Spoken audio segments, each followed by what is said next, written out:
요한복음 2장 1절부터 5절 말씀 마음을 집중하시고 함께 읽어보십니다. 사흘째 되던 날 갈릴리 가나에 혼례가 있어 예수의 어머니도 거기 계시고 예수와 그 제자들도 혼례의 청함을 받았더니 포도주가 떨어진지라. 예수의 어머니가 예수에게 이르되 저들에게 포도주가 없다 하니 예수께서 이르시되 여자여 나와 무슨 상관이 있나이까? 내 때가 아직 이르지 아니하였나이다.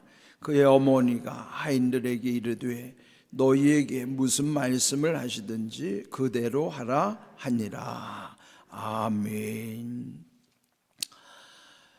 예수님께서 많은 표적을 행하셨죠. 그런데 이 요한복음에는 예수님이 행하신 기적 사건을 7가지로 딱 정리를 해서 기록해 놓고 있어요. 물론 예수님이 기적을 베푸신 것이 7가지만은 아니죠. 헤아릴 수 없이 많은데 요한은 7가지를 중요하게 또 강조하는 측면에서 예수님의 7가지 기적 사건을 요한복음에 담았습니다.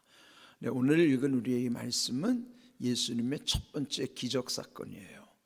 우리 흔히 예수님의 처음 기적을 가나 혼인잔치에서 물이 변하여 포도주가 되게 하신 사건이라는 것은 아마 상식으로 잘 알 것입니다. 그런데 그 배경이 되는 것이 가나의 혼인집에서 일어난 일이죠. 근데 이 첫 번째 기적을 혼인집에서 예수님이 그 기적 사건을 행하신 의미도 중요합니다. 그는 우리 기독교 신앙 자체가 마치 혼인잔치, 그래서 예수님도 비유 가운데 천국에서 어린 양의 혼인잔치로 비유해 주시기도 한 것이죠.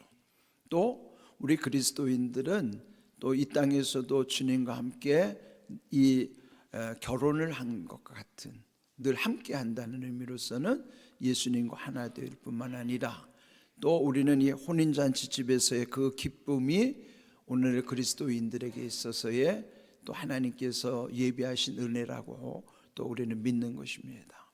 그래서 이 혼인잔치에서의 이 귀한 말씀이 오늘 우리에게도 아주 중요한 의미를 갖게 하는 것이에요. 근데 이제 그 집에 무슨 문제가 있었는가 하면은 포도주가 떨어진 일이죠. 그 당시는 잔치를 길게는 1주일, 2주일 이렇게 오랫동안 잔치를 벌이는데 예측을 못했든지 아니면 무슨 사정이었든지 포도주가 떨어졌다 하는 것은 그 집으로서는 엄청난 일인 것이죠.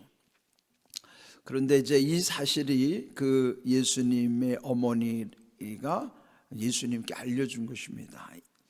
여기에 3절을 보면은 포도주가 떨어진지라 그러면서 예수의 어머니가 예수에게 이르되 저들에게 포도주가 없다.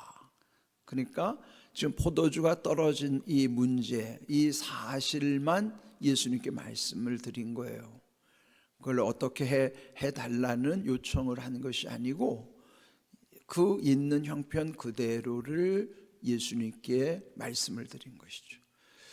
기도라는 것이 때로는 물론 응답을 우리가 원하고 기도하지만은 또 주님 앞에 구할 때는 내 있는 그대로를 주님께 말씀드리는 것이 중요한 거예요. 또 그렇게 말씀을 드렸을 때 예수님이 어떻게 반응하셨는가? 4절을 보면요, 여자여 나와 무슨 상관이 있나이까? 내 때가 아직 이르지 아니하였나이다. 여기 2가지 중요한 아주 중요한 것을 우리가 생각해야 됩니다.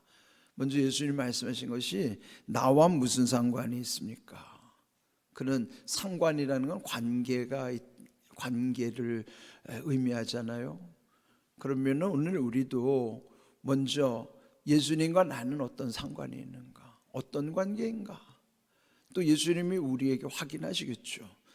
너는 나와 무슨 상관이 있느냐? 너는 나와 어떤 관계냐? 우리도 보면은 관계 속에서 모든 일이 다 이루어지잖아요. 나하고 아무 상관이 없으면 거기에는 개입할 필요도 없는 것이고, 이처럼 우리의 관계 속에서 제일 중요한 것은 예수님과의 관계입니다. 바울도 갈라디아서 2장 20절에서 내가 그리스도와 함께 그렇게 고백하는 것처럼 우리의 모든 관계 우선적인 것은 내가 그리스도와 함께라고 하는 이 관계가 중요한 거예요.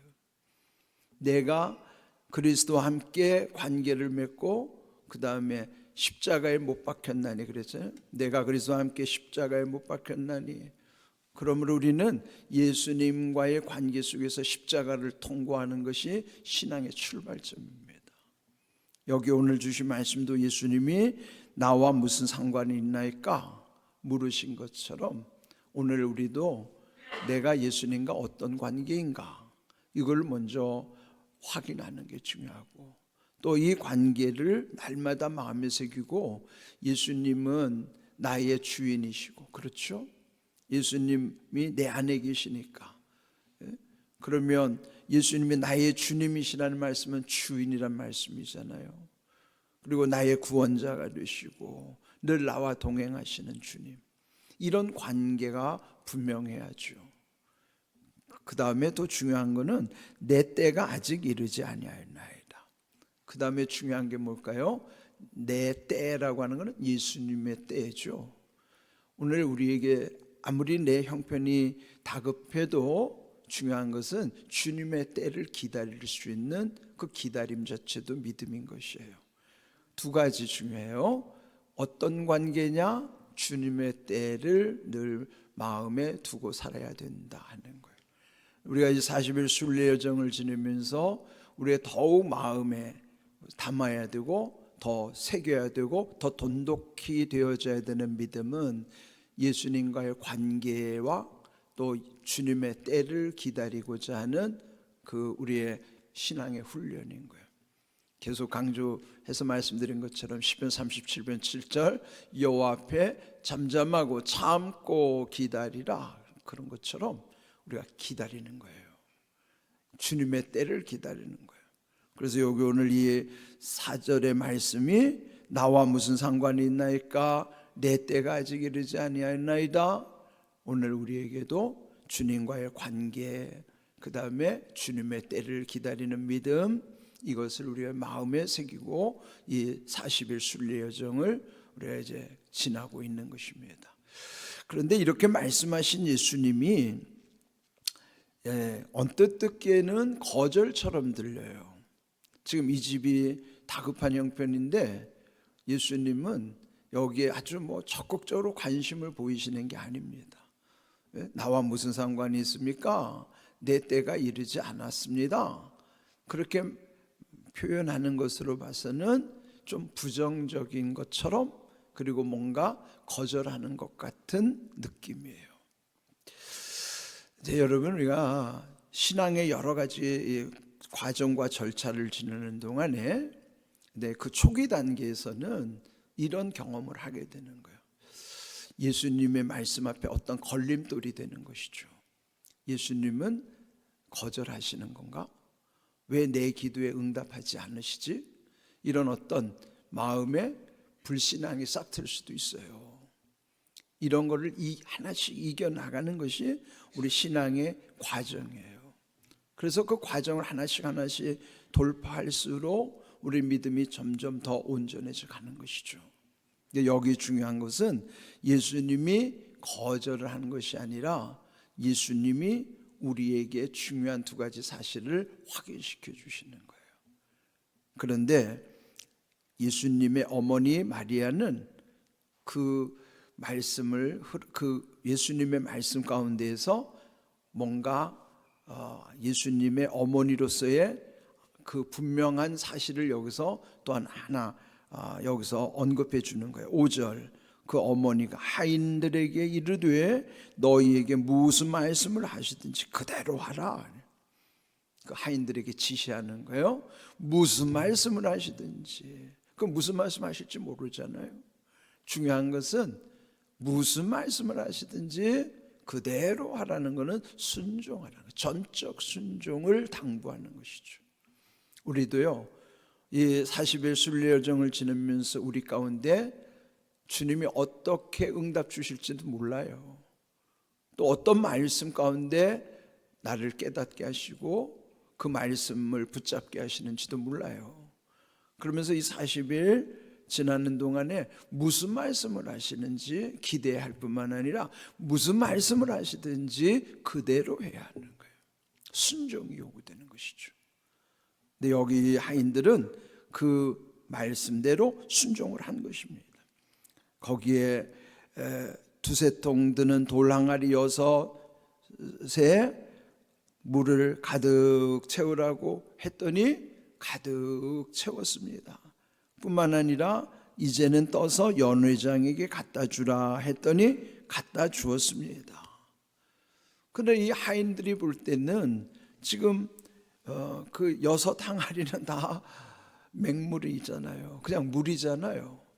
근데 그걸 떠다가 그 연회장에게 갖다 주라고 그러면은 그들은 알잖아요. 물을 떠다가 갖다 주는 것밖에 아닌데, 그런데 그렇게 순종했더니 연회장이 물로 된 포도주를 맛보고 어디서 났는지 알지 못하되 물 떠온 하인들은 알더라. 그러면서 오히려 연회장이 맛보고 나서 칭찬하는 내용이죠. 근데 여기서 이런 과정을 보면은 아마 하인들이 속으로 비웃을 수도 있지 않겠어요? 아, 이거 뭐 맹물을 포도주라고 속이는 건가? 그럴 수도 있고, 이런 어떤 불신, 또 신앙과는 반대로 불신앙. 지금 세상의 문제는요, 온갖 불신, 믿지 못하는 풍조잖아요. 또 함부로 믿어서도 안 되기도 하죠. 너무나 악한 세상이기 때문에 함부로 믿을 수도 없지만은 그리하여 불신이 더 아주 만연한 시대를 우리는 살아가는 거예요. 세상은 온갖 불신 풍조, 그런 불신 풍조가 어느덧 교회 안으로 물려 들어와서 신앙을 붙잡고 살아야 될 우리 속에도 왠지 신앙의 한 모퉁이에 불신앙이 자리 잡기 시작했어요.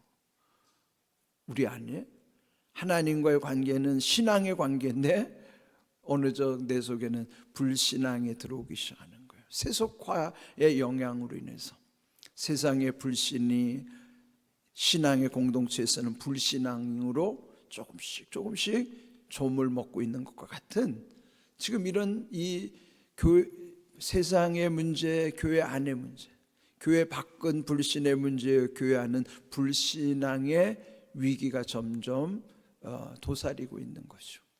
근데 이럴 때 오늘 신앙에 있어서 중요한 것은 말씀을 그대로 순종하는 것이에요. 오늘 주신 말씀, 무슨 말씀을 하시든지, 이 제목처럼 이 40일 순례여정 중에 이 강단에 선포되는 말씀이나 또 여러분이 말씀 가운데서 주님이 무슨 말씀을 주시는지 여러분이 기대하시면서 그 말씀을 붙잡는 거예요. 무슨 말씀을 하시든지 온전한 믿음으로 순종할 때 그 여러분의 믿음 가운데서 하나님이 어떻게 역사하실 것인가, 이것이 오늘 이 말씀의 배경 속에서 우리에게 주시는 귀한 교훈인 것입니다. 여기 오늘 10절 말씀 한번 자막을 통해서 같이 읽어보겠습니다.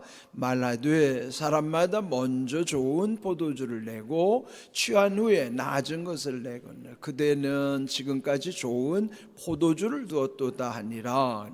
근데 연회장이 맛보고 한 얘기예요. 근데 보통 잔치가 오래될수록 또 취할수록 그러면 그 집에 준비한 포도주가 처음에는 좋은 거였어도 나중에는 또 막 임시방편으로 어떻게 하다 보면은 질이 떨어질 수밖에 없다고요. 또 취한 사람에게는 그 뭐 술 맛을 알 수도 없으니까 대충 질이 떨어지는 포도주를 갖다 줘도 그렇게 뭐 별 문제가 없을 수 있겠죠. 그런데 이 연회장이 맛본 포도주는 그 먼저도 좋은 포도주를 내었는데 취한 후에는 보통 낮은 것을 내는 것이 그 시대의 그냥 보편적인 현상이었지만 그대는 지금까지 좋은 포도주를 두었도다. 지금까지 좋다는 얘기는요, 한결같다는 거죠. 우리 믿음도요, 항상 내 현재 상태를 살펴야 되지 않아요? 그러면은 사실 성경의 원리는 이전에도 귀했지만 이후에 주시는 은혜가 사실은 더 큰 거예요. 하나님이 주시는 은혜는 이전에도 귀하지만 이후에 주시는 은혜가 더 귀하다니까요. 그러면은 우리는 항상 믿음이 그때도 지금도 앞으로나 예수님이 어제나 오늘이나 영원토록 동일하신 것처럼 지금까지 좋은 포도주를 두었도다 이렇게 연회장이 인정해 주는 것처럼 우리의 신앙도 한결같은 신앙이어야 되는 거예요. 뭐 우리의 상황에 따라서 오락가락하는 게 아니라 뭐 아무리 바빠도 아무리 힘들어도 아무리 귀찮은 일이 있어도 이런 모든 것들을 다 물리치고 먼저 우선순위를 하나님과 나와의 관계에 둘 수 있는 믿음, 그게 지금까지 좋은 포도주를 두었다고 하는 것처럼 우리의 일상에서도 지금까지뿐만 아니라 이후에도 하나님이 더 귀한 은혜 주신다는 것을 우리는 늘 믿고 살아가는 거예요. 하나님의 은혜는요, 이전보다도 이후에 주시는 은혜가 더 크고 이 땅에서보다도 천국에서 예비하신 상이 훨씬 더 크다는 것을 늘 기억하시기를 바랍니다. 오늘 여기 주신 말씀, 무슨 말씀을 하시든지 우리의 믿음으로 그 말씀 붙잡고 이번 40일 순례여정 우리 모두가 하나님께 주시는 이전보다도 이후에 주시는 은혜가 더 귀하다는 사실, 이 땅에서보다도 천국에서 예비하신 상급이 더 크다는 사실을 믿고 주님 은혜를 계속 누리는 복된 믿음의 삶이 되기를 주님의 이름으로 축복합니다. 아멘.